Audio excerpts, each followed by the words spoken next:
Welcome back to another episode of the Relevant Recruiter Live.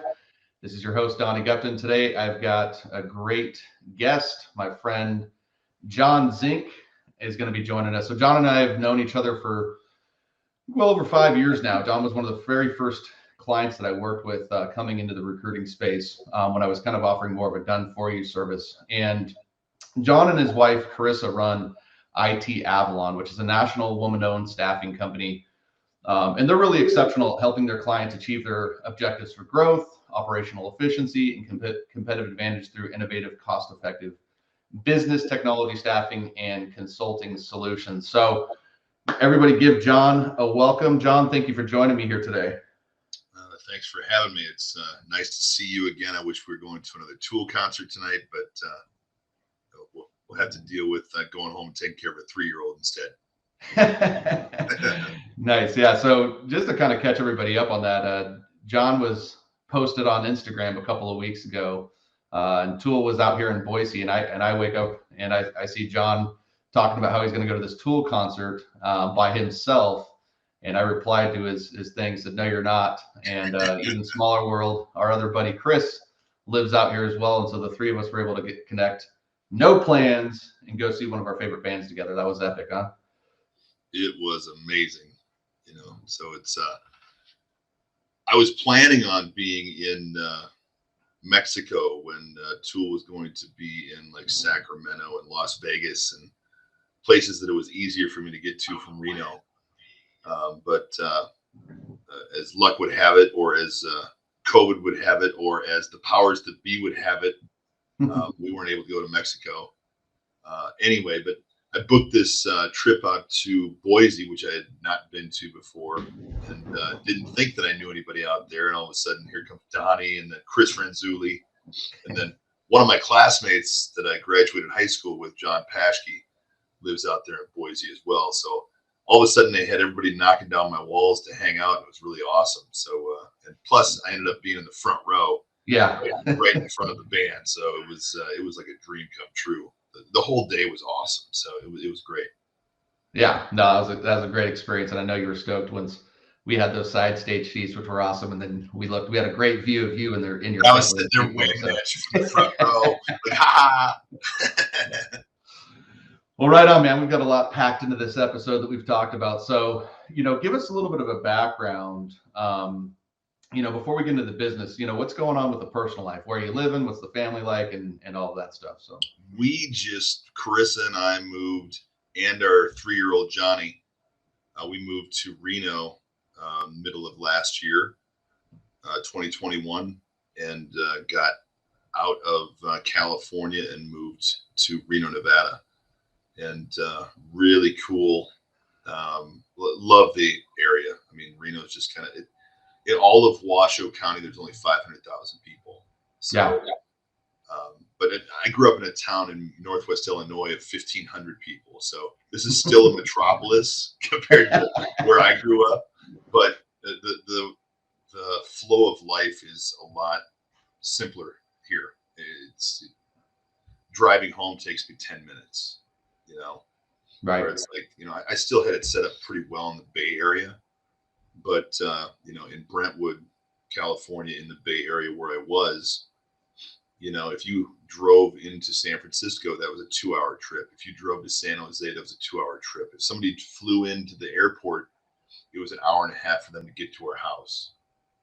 Somebody flies to the airport here in Reno, it's a 10-minute trip to get to our house, so it's just, the quality of life is just more important here, where you're spending all that time commuting and away from your family and kids, which is something that I choose not to do anymore. Yeah. No, well, I mean, we made the same move, just into a different place for the same reason. So yeah, definitely seeing there's great life outside of California. Like Boise, that was gorgeous when I was up there. The same as here, surrounded by mountains and snow-capped mountains. It's gorgeous. It's God's country. Yep. Yeah. Well, I went to college at the University of Nevada, so you're gonna have to start supporting my wolf pack. No, I brought your name up to a few people. Brought your name up to a few people here. I met the new football coaches and brought up the name Donnie Gupton, and they said, that sounds familiar. Nice, man. Nice. Well, let's talk about your recruiting journey. I mean, let's go all the way back to when you started. Like, what was your first gig, in recruiting or search, or what was that like? I was living in Minneapolis. I was living outside of St. Paul, and I was a musician traveling around the country. And I ended up in Minneapolis. So I was a musician and I delivered pizzas. That was what I was doing. And I had figured out at the time that I might want to find a way to make some money. So I answered an ad in the Star Tribune that said, make $100,000 a year. Don't pass this up. I said, I want to make 100,000. That sounds great. So answered the ad, went in, interviewed with this guy named Ken Hennon, who was managing a place called Paragon Search and Selection. And I walked in with no resume, no tie, just a sweater. I think it's a cardigan. I don't even know what it was, but I looked like an idiot. But he hired me, and it was 100% commission. They paid $1,000 a month, recoverable draw. So I took to it like a duck to water. A couple guys took me under their wing and taught me the business. And, within about 3 months, I was making deals. And within about a year, I was the top guy at the company. And it was it's a great business if you like to help people. It's a great business if you like to talk to people.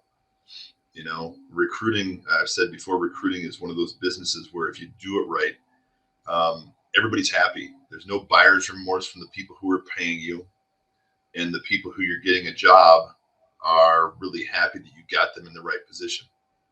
There's very few businesses where a company will pay you a large fee and be happy to do it because you did it right. But I started in Minneapolis, and I was in that perm placement business at Paragon Search and Selection for about 5 years, and learned the whole business there. I had no idea what a headhunter was. I had no idea what a recruiter was, and I knew nothing about IT. And at the time, we didn't even have computers on the desks. It was just phones. So my whole day was making calls.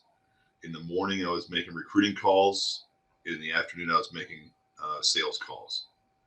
50 calls in the morning, 50 calls in the afternoon. And I had somebody behind me screaming at me if I wasn't making calls. Pick up the phone. If your phone's down, then your office is closed. So is that how you manage your team now? Just out of curiosity? It is not. Every once in a while, I'll remind them that's the way I was managed, and it always gets a laugh. But it's just to remind people that the tools that we all have today as recruiters are mind-boggling, and they keep on coming out with more and more and more. But the people who are really good recruiters, and I tell people this all the time, the people who are really good recruiters do the same thing that I did back in the day, except they take advantage of all the tools that are out there right today. So if you use LinkedIn Recruiter, if you use Dice, whatever tools make you successful, but the most important tool is the telephone. Right. Send the emails, send the in-mails, do all that kind of stuff. But, even if you have to leave 100 messages a day, if somebody hears your voice and they get a message from you, there's a really good chance that person's going to get back to you instead of the 5 other people leaving them, sending them in-mails or emails because they didn't bother to leave a message. Right.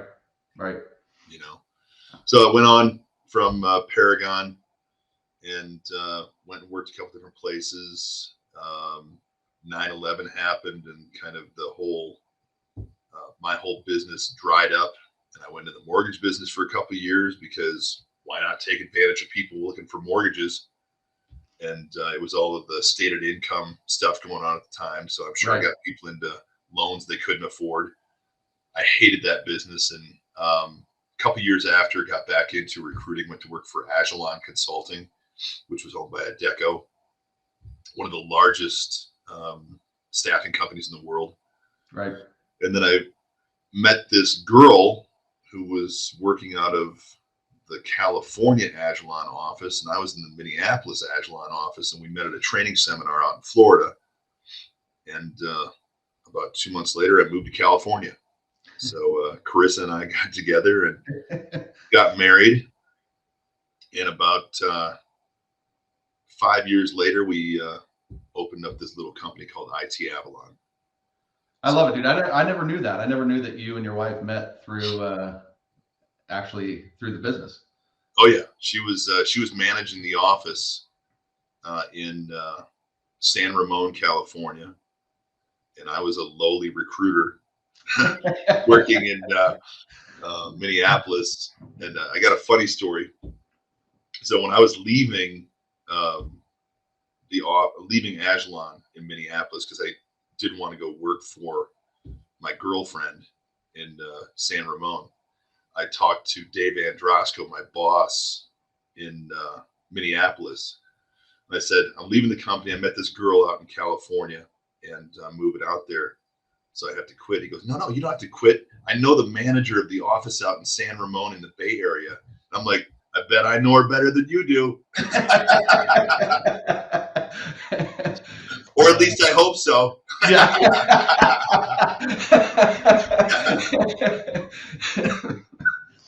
So moved out.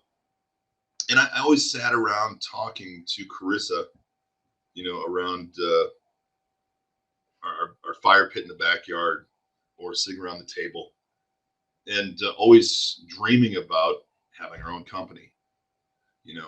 We've learned so much from all these great people in this business. I've seen great things and I've seen horrible things. I've seen people treated like shit. Right. So why not take all the great things that we've learned in this business and open up our own company? We talked about it for years and just never did it. Finally, I was working for another company in Pleasanton, California, and had started getting all the licensing and stuff done to start my company, and was brought in and was fired from that company. And that was my catalyst to get my ass moving and start IT Avalon.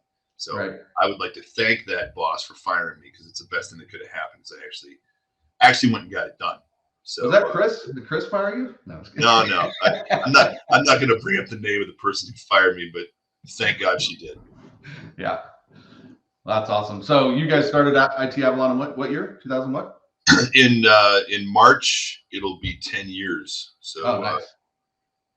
2012. Dang. Well, congratulations, man. That's you. Huge. That's huge. So what were some of the initial challenges that you guys had, like once you guys went out on your own? Getting money. It's so funny because now we're sitting here 10 years later and people are just throwing money at you going, here, you need more money. You need capital, blah, blah, blah, blah, blah. When I started, it took 9 months to make my first penny. And it was a perm placement at one of my clients' Visa. And, it was a nice payday. It was like $50,000 placement fee. It was a really high level executive. But I got a contract in place to do SOW work to place contractors at Visa.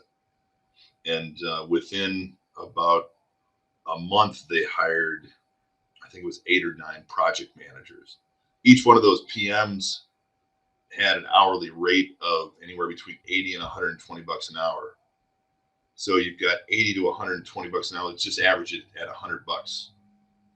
100 times 6, 100 times 8, it's $600 to $800 an hour that I have to float until the client pays me.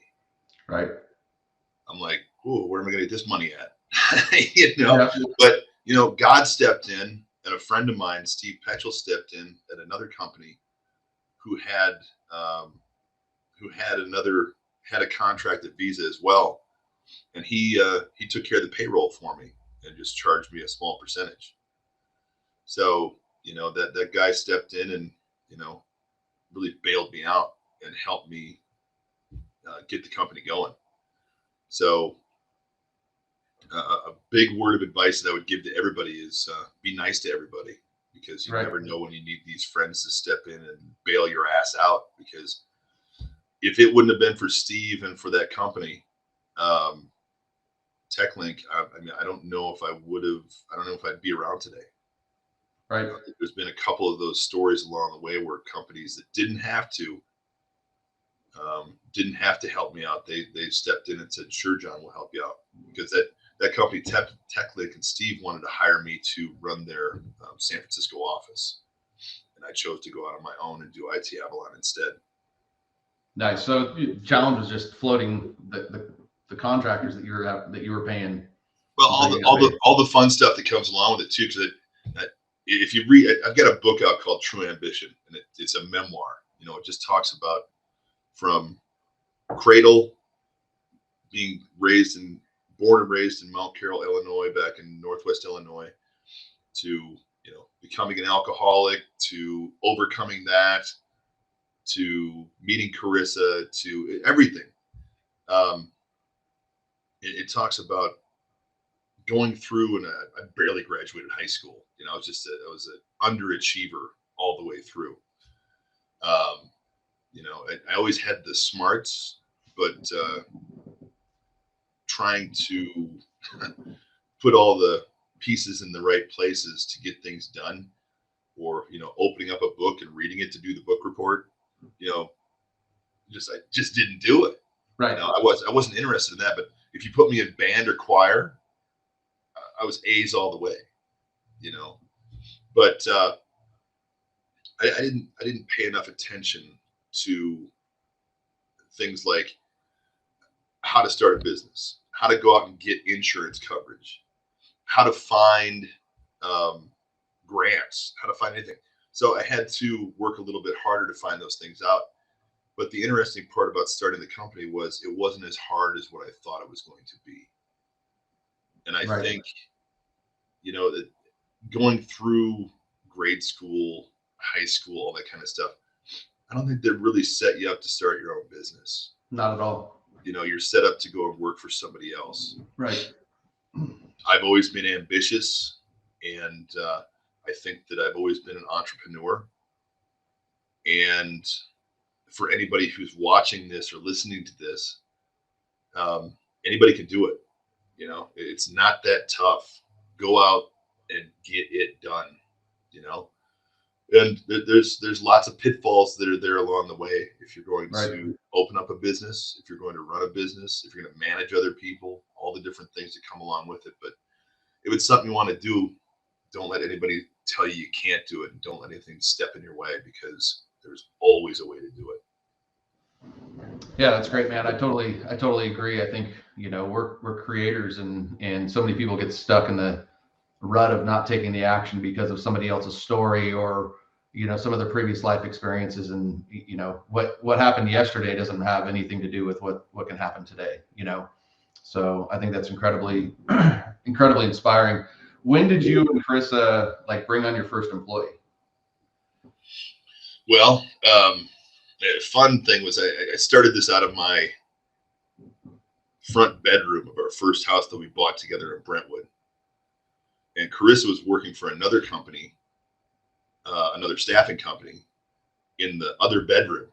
So I'd be in my underwear up front. And, Carissa would open the door and say, "You closed any business yet?" Over my shoulder. I'm like, I'm trying, But, it was that motivator to get it going. And I talk about in my book, and I talk about openly, I'm a recovering alcoholic. I've got pretty soon to be 8 years of sobriety, God willing. And, I started the company as a drunk. And there's a chapter in my book that says, "Hey, drunk guy, go start a business," said no one ever. Because I'd be working in the morning, nursing a hangover half the time. And then we had a pool out back that would be calling my name about 2 o'clock in the afternoon. So, I'd work 4, 5, 6 hours and then, go screw off the rest of the time. But I've always been good enough to make something happen as a recruiter. hired my first employee about probably a year into having the company. Got it.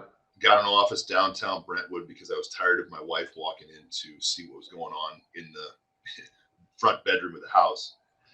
And Did you wear your pants in that office in Brentwood, just to clarify? I got pants on right now. I swear to God. Yeah. I wore pants. Listen, here's one of the deals too. My wife always told me to dress for success. Blah blah blah blah blah. I don't believe in it. You know, I believe in being comfortable. I believe in being a good person. I believe in working your ass off. You know, I believe in all those things. Looking the part sometimes. I'm like, I think that kind of flew away. Luckily with COVID, you know, it's like Yeah. I'll be on a Zoom call with the CIO from a company that'll be dressed just like you are right now. Nobody cares anymore. Right. You know, and it's like that's a refreshing thing. You know, we're in the IT staffing business. We're in the IT. We work with thinkers. We work with intellectuals. Do they really care about what you're wearing? You know, I'm not dressed like a schlub, but Right. you know, it's like I did go into that first office and I told people we're going to be comfortable because you're going to be sitting here, you're going to be working 8, 9, 10 hours a day. You know, so wear something decent, but be comfortable. We went in that office. I hired a guy who I was playing basketball with at the local gym who was just out of high school. He had went to college, dropped out of college, but he was a super smart kid. He came in, I taught him the business, and he just kicked ass. Went on. He was with me for about 3, 4 years, and then decided to go work for another company. And I hope Kyle is doing well to this day because he's a great recruiter. Had a salesperson that came in about 6 months later, and we took off from there. We went from that first year, maybe doing $300,000 or $400,000 in business to the third year. I think we're at $5 million in revenue. And then we did that hockey stick where real fast, and then it just kind of leveled off. I didn't know that I had to hire more people, and I couldn't do it all myself. Again, something they don't teach you in high school.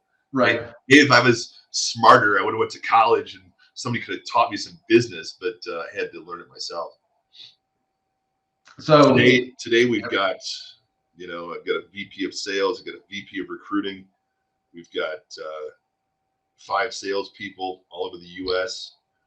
We've got, I think, 8 recruiters doing contract work. We've got 5 perm placement recruiters working here in the Reno office. HR, manager of HR, back office manager, a couple of admins, and then we've got I think 180 people working out in the field right now as far as contractors. So we're at a run rate of somewhere around between 28 and $30 million of revenue right now. Wow. So it's almost a pinch me type thing what we've done. And I talked to that boss I was talking about in Minneapolis, Dave Androsco. I talked to him last week, and I was telling him, I thank all these people for teaching me this amazing business. And I told him, because he's one of the best managers I ever had, I said, Dave, we built something as a company like you, Dave Androsco, and Rich Brosey, the kind of things that those guys taught me, because they had, Rich Brosey was the regional manager for Avalon. He was based out of Chicago. He had Chicago, Milwaukee, Minneapolis, and like one other office. But they had such an awesome environment where you just wanted to work hard for them. You wanted to make money for them, and they treated you right. That's what we built at IT Avalon. We've Right. got a place where people have fun. They're respected. They're expected to work hard. There's no doubt about it. Right. Everybody knows where they stand at all times. So we've got a really unique environment where, people are having fun and people are making a lot of money, which is really cool. Yeah, that's awesome. And I think for those that are listening, first off, if you have any questions or comments, and thank you, Allison, I got your comment about taking notes about John's success here. Feel free to drop them in there, ask any questions. But I think it's so inspiring to be able to look at what you guys have done from in a 10-year span. Like some people can think that's a long time, but 10 years is really actually short. And to go from there to basically 28 to 30 million and impacting employees' lives, contractors' lives, companies. I mean, that's huge. Like you said, it's pinch me. That's awesome, man. Well, and it's really cool to see a new person come in, because all of the recruiters that we've hired here in Reno are brand new to recruiting, just like I was when I was in Minneapolis and somebody gave me a chance. Right. To see somebody get it is awesome. You know, it's almost like for me being a recovering alcoholic. When I got it, when I understood that I didn't have to drink anymore, other people realized it before I did, and I get to watch other people get it. Right. And all of a sudden that light goes off in somebody's eyes that they don't have to live that way anymore. It's just such a cool thing. And we as entrepreneurs, as business owners, we get to affect people's lives any way we want to. Hopefully it's positively, but we get to watch all these people come along for the ride. And, you know, thinking about while I'm talking, you know, we get to, as business owners, go along for the ride with them, because if we hire the right people, they're going to take us all the way there. Yeah. Yeah. Well, and it's funny. I mean, you guys are obviously onto something, because I can tell you one of the biggest pain points in the industry right now is having enough people to help fill the orders, and how people struggle to find it. You know, it's funny how recruiters struggle to find recruiters when they're recruiters. It's way easier to find really good technical people right now than it is to find other recruiters or to find other salespeople. Really, and one of the recruiters that's been here for about a year called me up. He took a leave of absence for a little bit to take care of his mom had COVID, or his mother-in-law had COVID or something like that. He came back, and I talked to him after he closed his first deal. After coming back, I said, you know, welcome back, good work, you know. And he was telling me that he talks to all the people that he used to work with and said, you got to come to IT Avalon. He goes, they get it here. They understand it, you know. And it's like, that's because I've been doing this for 26, 27 years, you know. Right. I don't know the last time I recruited anybody, but I remember how to do it. And I understand what these guys and girls have to go through, both on the recruiting side and on the sales side. You know, I get what's going on. So it's like, and the one thing that I will never allow at this company is the finger pointing back and forth from recruiting and sales. Recruiting didn't do it right. Sales didn't do it right. It's like, you both work together, get it figured out. We're all in this together. And, you know, we've never had it. You know, I won't allow it. So it's really cool. I'm very proud of what we built here. Yeah. Got a couple of questions that have come in. So one, my friend Taisha is wanting to know if you're willing to share any tips on, you know, processes of sourcing candidates right now. Get on the phone, use like one of our recruiters is like one of the top LinkedIn recruiter users in the world. I mean, LinkedIn says that this guy, I'm not going to give you his name because I don't want to lose him, but he wouldn't go anywhere. He's the best. But he uses InMail and has like a better response rate than anybody else. Other guys use Dice. One girl just does amazing with Career Builder. You know, I hate Career Builder myself. I don't like to use it, but she loves it. So find whatever tool it is that's going to be the best for you, and just use it every day relentlessly. You know, whatever it is. And then on top of that tool, use the phone. You know, because I'm not a technical person. You know, the first thing that I latched onto when I got into recruiting was AS400 RPG programmers. Why? Because it was easy to remember. So at the time, it was right before Y2K. So it was like 1996, 97. All the mainframe had to be updated for Y2K. So RPG, AS400, and COBOL, they were just hiring people. They'd throw money at you to find as many RPG, AS400 programmers as you could. So that's what I joined. That's what I glommed onto when I got in the business. So when I started IT Avalon, project managers, scrum masters, I mean, it just happened to be that was the big thing at the time. So my advice for anybody that's a recruiter, whether you're working for somebody else or you're working on your own, find that niche that is special enough, not too specialized, because you don't want to put yourself into a corner or paint yourself into a corner, but like find something that everybody needs and then specialize in it, build out your network, become that subject matter expert recruiter for whatever it is. And then, you'll make yourself the subject matter expert for finding those kind of people for your clients, whether you've realized those clients yet or not. Love it. That's great feedback. So Taisha, you're definitely heading down that path, right? With the position yourself as an expert, as well as finding your niche in the healthcare space there. So yeah. John Sean's got a question. It says, how important do you think it is to have an office for employees to work? Thinking about first hire and not sure to offer remote or get an office.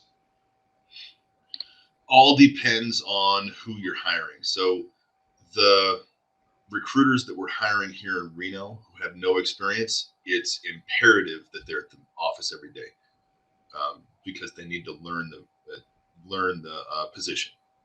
If you're hiring people who already have experience, let them work remote. You've got to trust those people to do what they say they're going to do. You also have to have ways to manage those people, whether it's we use Job Diva, love Job Diva, both on the sales side and on the applicant tracking system side. So you've got to have the ways to effectively manage those people remotely. So it's kind of a loaded question. Depends on what you're doing. Right. But if you are hiring senior people who you can trust to work remotely, as long as you can manage them, then I'm all about remote. I wasn't happy that COVID happened, but I was so happy with many managers who I've been working with for years who always said, I've got to have people in the office. They've got to be here. I've got to be able to manage them. Right. 2 weeks after COVID hit, remote's fine. Wherever it is, just hire them. So it opened up a lot, and it's not going to switch back. So some companies are still trying to hire people, but the great thing is 95% of the technical folks have put their foot down. They said, no, I'm going to work from home. So I'm telling every one of my clients, if you want to be successful, you're going to have to hire remote, because guess what? Your competition's hiring remote, and they're paying just as much, if not more than you. So either get on board and hire remote, or you're going to lose. Yeah, that's I think that's like a huge thing. And my 2 cents on it, Sean, is like I think John brings up a great point of who you're going to hire is a big thing, and I think it's also what type of culture you're trying to create. I think you can really make anything happen now. And I actually was talking to a guy yesterday, and he used that as one of his competitive advantages. Like, hey, like we don't have the overhead to manage an office, and that allows us to, he just kind of flipped the script on it in terms of how he to his clients and things like that. And it's one of his things that he prides himself on culture. So, I think that's a big part of it. And then, bringing in what John said of, depending on the level seniority, so to speak, of somebody you're bringing in and how much training or how much handholding they're going to need, may dictate that. The other thing too is making sure you have your systems and processes in place before bringing that first hire on. I think is always the biggest the biggest thing is, we know we need to hire, but then we bring somebody on and then we don't even, not even sure what they're going to do for us and what their role is. I did that for years before, I've got the people in place now as far as the management under me, who actually know how to manage people. I was always a great individual contributor. Great individual contributors don't turn into great managers. Right. There were steps missing for me where I've got a couple of people who I fired, who I feel horrible about because it was my fault that they didn't succeed in my business. But you don't know what you don't know. Right. So now that we've got the right people in place who are really great managers who know how to manage the sales team and the recruiters, then it all takes care of itself. Before that, I was hiring people and paying them a really good wage and thinking that they were just going to succeed because I was paying them and they knew what they were doing. It doesn't work. You've got to manage people and give them the opportunity to be successful within your environment. And I just didn't have the know-how or the wisdom to know how to do that. I know how to recruit. I know how to run a business now. I didn't before, but I do now. And I learn stuff every day. I'm not pretending for a second to know everything, but I know a lot more than I did 10 years ago. Right. And part of what I know now that I didn't back then is that I can't do it all myself. And I need to hire the right people to come in and manage them the right way. And the right way for me to manage people is to hire good managers to manage them because I'm not a good manager. I've learned that in 10 years. That's what makes you good manager. There's a question I've been meaning to ask this entire time, but who's the boss? Is it you or is it Carisa? That's what I want to know. What's that? Who's the boss? Is it you or Carisa? Carisa. Yeah. She really is. We're a great team because I trust everybody. Carisa trusts no one. So she talks me off the ledge as far as taking off my rose-colored glasses. And then I talk her off the ledge that not everybody is out to get her. Right. And it's a great partnership between the two of us because there's been a couple of times where I had a guy who came in and bought into the company years and years ago. And she was never really sure about it. And, it turns out that, that guy was the absolute worst thing that I could have brought into the company. And only took about 6 months before he was trying to scare us into taking over the company and just doing some really underhanded things. He thought he was dealing with a couple of podunks that, didn't know shit. Got a hold of my lawyer and they said, nah, he's a minority owner. Tell him to get lost. And, as soon as I did that, it all took care of itself and it was out. It was another learning process. It was also a learning process with the relationship of husband and wife who are also business partners, which is watch out for anybody who's listening to this. Watch out for that. It works really great for my wife and I, but it was a growing pain that we had to go through both in our marriage and in our business.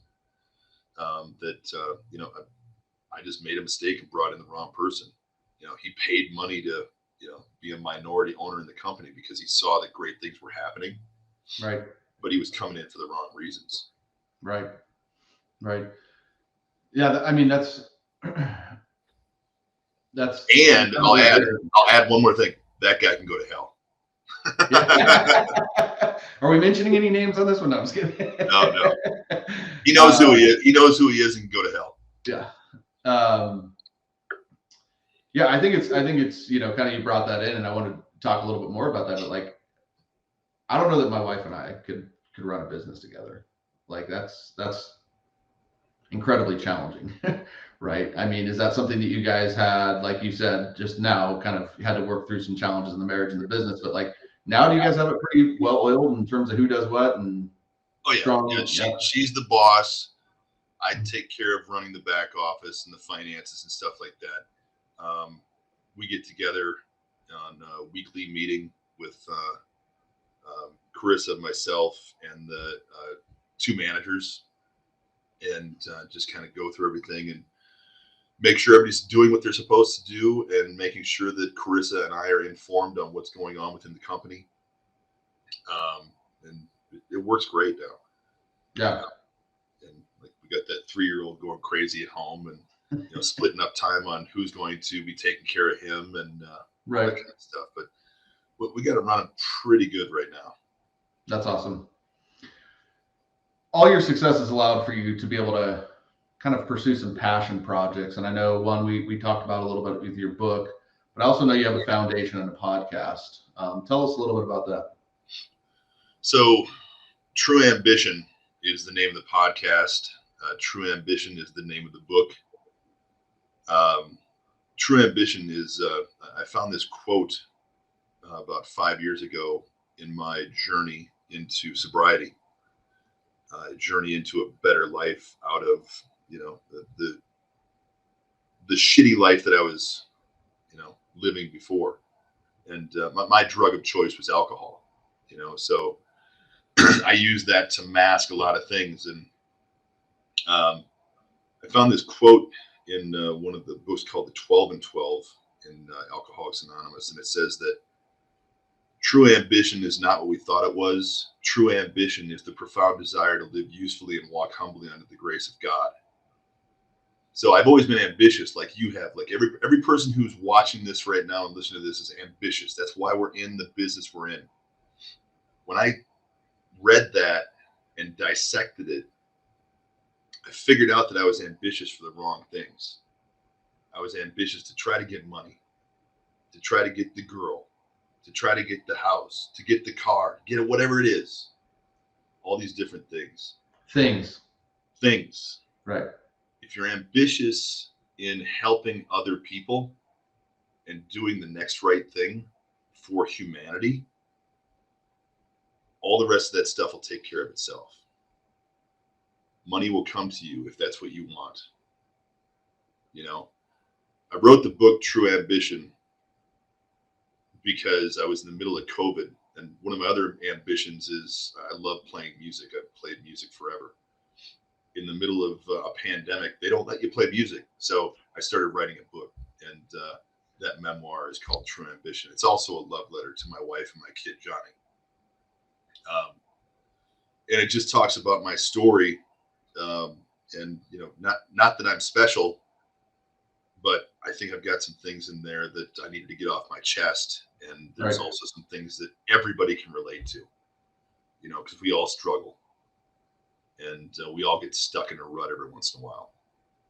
But what I came out of with that book is that my life is pretty freaking awesome today because of all these things that I've went through, good, bad, indifferent. All these people that I talked about in this conversation with you today. There's so many people and so many angels along the way that had to come into my life for me to get to the point where I was going to have a conversation with Donnie Gupton today. Right. Just like you and I going to a Tool concert with our friend Chris Ranzulli. All these things have to happen for us to sit here and have a conversation today and walk away knowing each other better after this conversation. So that's what True Ambition meant to me when I read it, was that, John, you might want to change your life because you're a dipshit. I was already sober a couple of years by the time I read that. When I read that, it changed everything. Do I do everything right to this day? No. Right. I screw up on a daily basis, but I've got a different way of looking at things now than I did 5 years ago.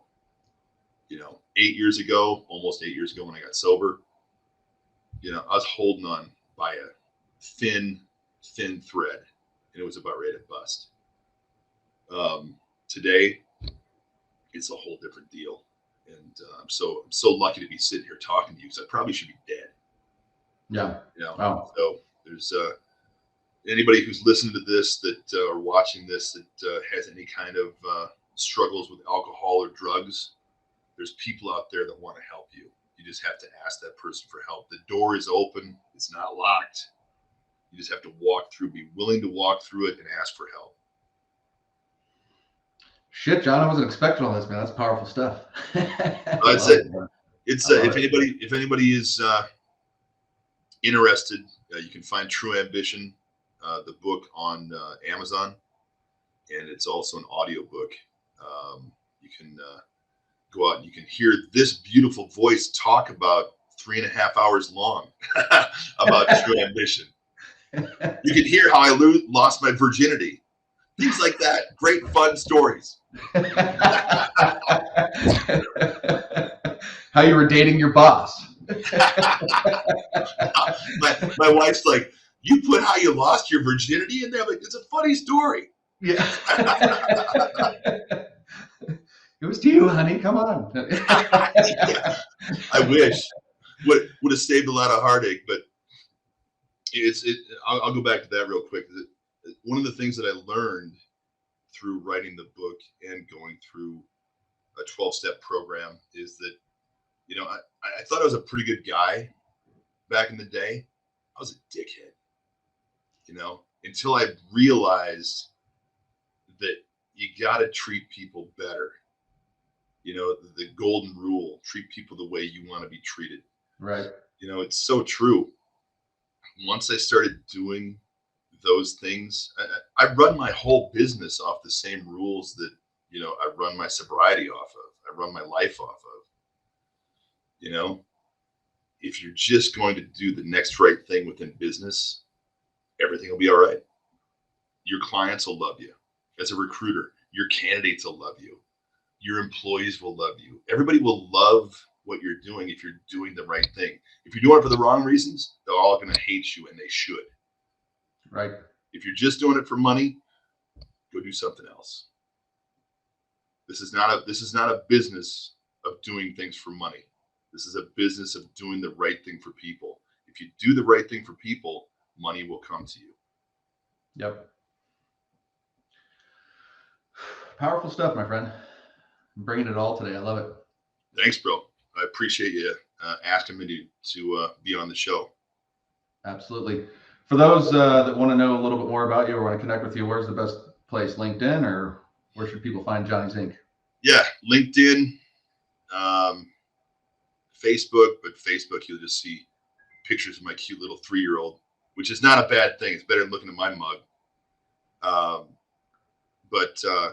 Yeah, LinkedIn's a good spot. If anybody has any questions about business, I'm more than happy to answer any questions I possibly can. Because there's been, like I said before, there's been a lot of people who came along and helped me out, so I'd be stupid not to help anybody else out. And if anyone wants to come and work for us, we're looking for people right now. We're hiring. we hiring. And then let everybody know where they can catch some of this. You know, aren't you going to be playing in Reno or Tahoe here soon? Yeah, we'll be not this weekend, but next weekend we'll be at the Silver Legacy. So the band is called The Breakfast Club, and club is spelled with a K. You can find us online at club with a K, club80s.com. If you like the 80s, come check out The Breakfast Club. There we go. Love it, man. So is there anything I don't do? Wait a second. What else? What else can I sell? Here, vitamin C. I'll sell you this vitamin C. No, I was just thinking when I was talking about the band, I'm like, God, you're cheesy as hell, selling everything. No, I'm setting you up for that, man. You don't have to worry about it. I'm giving you the opportunity to tee him up, so you better hit him up. I appreciate it. For those of you that are listening, that I think there's some good things that I take away from listening to you, John, and chatting with me today. I really appreciate it. But there's so many things about so much of what I hear in this industry and just about life in general is time, and I don't have enough time. And if you look at what John's doing, he's running a business, he's got a band, he's got a podcast, he's chasing his ambitions, he's chasing his dream, and I think it's inspiring for all of us to be able to go live is what you're doing. You're living. There's time because you're passionate about all the things that you're chasing, and you're doing it for the right reasons. So we talked about it when we were before that tool show. Yep. You know, the reason I traveled to Boise, Idaho to see Tool is because they inspire me. If you listen to the lyrics of a song like Numa just talks about the fact that we're all one breath, we're all one spark. If we all work together, we can't be stopped. You know, the inspiration and the feeling that I got from the power of that concert, because there's I don't know how many 10,000 people in that building. So much love in that building. Yep. I mean, that's why I went. Yeah. You know, and I got to be in the front row. And it was so amazing to go and have that. I called it a pilgrimage because it was myself going out there, checking out my favorite band, got to hang out with some good friends. And we talked about the fact that we're there for that reason. We're chasing that feeling of love. Right. You know, and it's like, if you're not chasing that feeling of love in everything you're doing, find something else to do. Yeah, that's what I talk about in the book, is that if you're not doing things for the right reason and you're not enjoying what you're doing, go find something else to do. We've got about 80 to 100 years to live this life. You better do something right, because if you get done and you did the wrong things, you're going to have regrets. Don't have regrets. We're going to end with that, my friend. Thank you. Thank you, man. I appreciate it. Next week, I got my buddy Tom Caravella talking to us. We're going to be talking about his podcast and his ability to attract clients to him through his inbound lead generation system. So, Johnny, thank you for an amazing hour-ish there. I feel like I'm Don Rogan now, being able to interview somebody for that long. So, thank you, man. Appreciate it. Take care, everybody.